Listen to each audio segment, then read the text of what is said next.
बहुत समय पहले की बात है। सूरजपुर नाम का एक छोटा सा गांव था। यहाँ हर कोई अपने छोटे छोटे काम से जीवन चलाता था। इस गांव में अर्जुन नाम का एक लड़का रहता था। अर्जुन ईमानदार, मेहनती और दयालु था। अर्जुन के पास ज्यादा पैसे नहीं थे, लेकिन उसका दिल बहुत बड़ा था। वह अपने माता पिता और छोटी बहन नीला के साथ रहता था। भाई, आज स्कूल में टीचर ने कहा कि कल हमारे प्रोजेक्ट दिखाने हैं। अच्छा नीला, तुम चिंता मत करो, पढ़ाई की चीजें मैं संभाल लूंगा। बेटा, मुझे तुझ पर बहुत गर्व महसूस होता है। तू हम सब की हर ज़रूरत पूरी करने के लिए इतनी मेहनत करता है। माँ, ये तो मेरा फर्ज है। ये इस घर का बेटा होने के नाते मेरी जिम्मेदारी भी बनती है कि मैं आप सबकी ज़रूरतों का ध्यान रखूं या उन्हें पूरा करूं। अर्जुन रोज गांव के बगीचे और जंगल में काम करता था और थोड़े से पैसे कमाता था। लेकिन गांव में काम बहुत कम था और जो काम मिलता भी था, मालिक अक्सर मजदूरों की मेहनत का पूरा पैसा नहीं देता था। एक दिन अर्जुन ने अपने पिता से कहा, पापा, स्कूल की फीस और घर का खर्चा बहुत बढ़ गया है। मैं सोच रहा हूँ कि कुछ और काम ढूंढूं। अर्जुन, मैं जानता हूँ बेटा, लेकिन गांव में ज़्यादा काम नहीं है। जो मिलता है वही करना पड़ेगा। अर्जुन ने सोचा कि जंगल में लकड़ियां काटकर कुछ पैसे कमाए जा सकते हैं। उसने अपने छोटे बैग में टूल्स रखे और जंगल की ओर निकल पड़ा। जंगल में उसने देखा कि कुछ लकड़ियां जमीन पर बिखरी पड़ी हैं। वो उन्हें इकट्ठा करने लगा, लेकिन तभी अचानक उसने दूर से भैंसों का झुंड दौड़ते हुए आते देखा।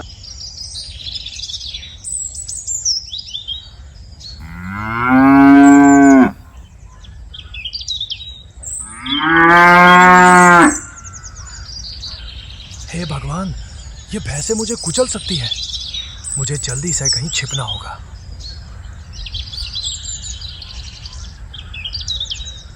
अर्जुन इधर उधर भागते हुए एक गुफा के पास पहुंचा। गुफा में हल्की रोशनी और मीठी खुशबू थी।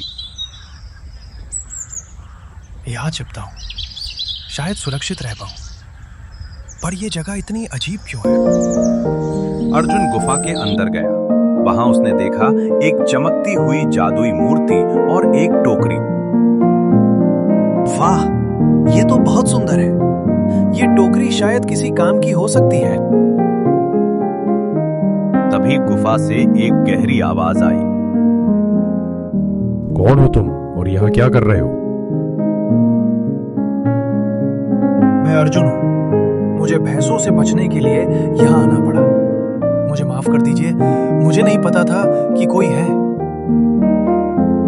गुफा में एक जिन प्रकट हुआ। वो तेज रोशनी में चमक रहा था और उसका स्वर गंभीर था। अर्जुन, तुम्हारा दिल साफ है, इसलिए मैं तुम्हें यह जादुई टोकरी देती हूँ। इस टोकरी में जो भी चीज डाली जाएगी वह कई गुना बढ़ जाएगी।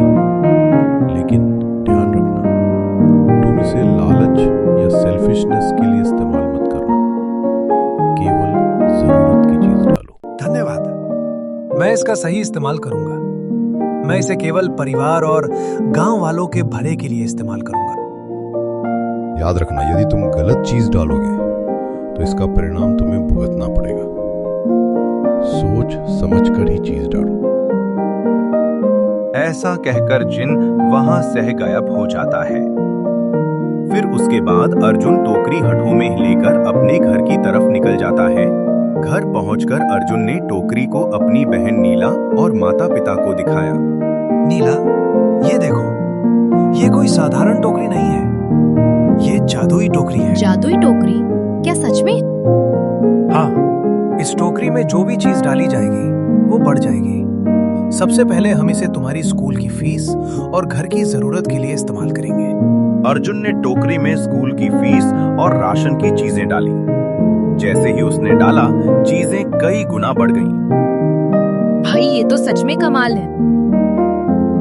हाँ बेटा, ये तो सच में जादुई टोकरी है। अर्जुन की लाई हुई टोकरी में सह स्कूल की बुक्स निकलते देख सुबह बहुत खुश हुए। अर्जुन ने अगले दिन गांव के अन्य गरीब लोगों को यह टोकरी दिखाई और उन्हें ये भी बताया कि यह कोई साधारण टोकरी नहीं है, बल्कि जादुई टोकरी है। इस टोकरी का इस्तेमाल सोच समझकर करो। लालच और सेल्फिशनेस के लिए नहीं, बल्कि मेहनत और जरूरत के लिए। अर्जुन भाई, आप सच में ईमानदार और दयालु हो, और से हम भी आपकी मदद करेंगे और गांव के सभी घरों से गरीबी हटाएंगे। फिर उसके बाद गांव के लोग मिलकर छोटे व्यवसाय शुरू करने लगे, लकड़ियां, फल और अनाज बेचने का। धीरे धीरे गांव में खुशहाली फैल गई। देखो नीला, मेहनत और सच्चाई का जादू सबसे बड़ा है। हमें बस इसका सही इस्तेमाल करना चाहिए। हाँ भाई, अब मैं समझ गई कि मेहनत और अच्छाई से ही सब कुछ संभव है। ऐसे ही समय गुजारता है और अर्जुन जादुई टोकरी की मदद से सब गांव वालों और जरूरतमंदों की मदद करता रहता है। धीरे धीरे ये बात आसपास के गांवों में फैल गई कि अर्जुन के पास जादुई टोकरी है। कुछ दिन बाद गांव में एक बुरा व्यापारी आया जिसने अर्जुन से टोकरी मांगी। अर्जुन, मुझे ये टोकरी दे दो, मैं इससे बड़ा फायदा कमाऊंगा। नहीं, ये टोकरी लालच के लिए नहीं है। इसका इस्तेमाल मेहनत और जरूरत के लिए करना चाहिए। व्यापारी गुस्से में चला गया। अर्जुन ने गांव वालों से कहा कि सबको ईमानदारी और मेहनत के बल पर काम करना चाहिए। इस तरह गांव वालों ने समझा कि जादू की चीजें भी तभी सही हैं जब उनका इस्तेमाल नेक काम के लिए हो। अर्जुन और गांव वाले मिलकर मेहनत करते रहे। धीरे धीरे गांव में खुशहाली फैल गई। बच्चे स्कूल गए, महिलाएं अपने काम में लगीं और सभी लोग खुशहाल हुए। नीला देखो, मेहनत, ईमानदारी और दूसरों के भले की सोच ही सबसे बड़ा जादू है। हाँ भाई, अब मैं भी कोशिश करूंगी कि हमेशा अच्छा काम करूं। अर्जुन ने सीखा कि ईमानदारी, मेहनत और दूसरों के भले की सोच ही असली जादू है। जादुई टोकरी ने केवल सुविधा दी, लेकिन असली शक्ति अर्जुन के दिल और गांव वालों की मेहनत में थी।